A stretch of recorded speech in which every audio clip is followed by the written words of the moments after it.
show of hands, who would still rather be up there? Really? That last view of the Earth and the cupola made me emotional. Wow. Because it was just so awe-inspiring, and I knew I'd be thinking about that for the rest of my life. They've been back on Earth for just over a day, but the crew of Inspiration4 is already missing that spectacular view from space. Our name is Inspiration, and to be able to capture that view and to bring it back to Earth is special. Feel this sense of awe. The historic all-civilian space crew blasted off last Wednesday after training with SpaceX for 6 months.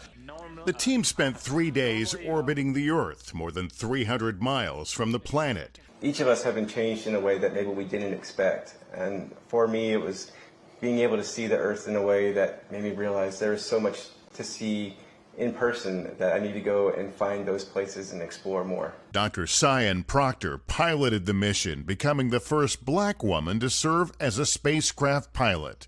Being able to talk to, girls of color and women of color about my experience, and even older women who sometimes when you think that, the best part of your life has passed you by as you've gotten older, that there's still a lot to learn and a lot to explore and a lot to do. You wanted to be an astronaut for a very long time. You applied at NASA, got into the finals at one point, but didn't make it. How sweet is it? It's just amazing. This is the best way that I could ever imagine going to space, with these individuals in this way with SpaceX.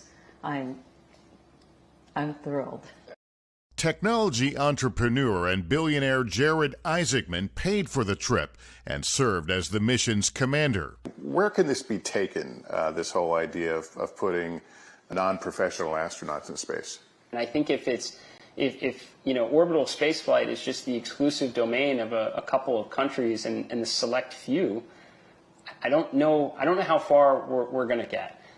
So I think having organizations like SpaceX that are working very hard to drive down the cost of spaceflight, to make it more accessible for others so that all of us can go out and journey among the stars.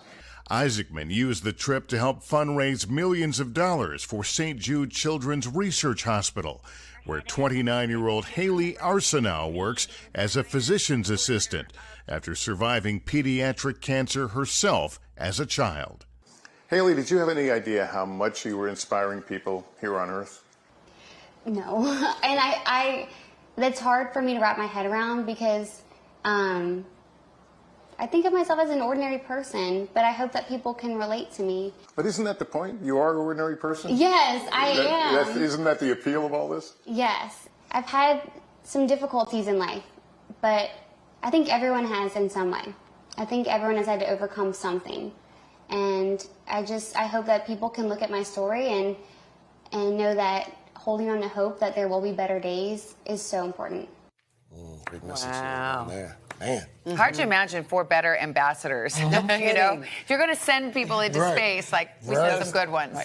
We should mention, by the way, Lester's going to have much more of that exclusive conversation with the Inspiration4 crew coming up tonight on NBC Nightly News. All right.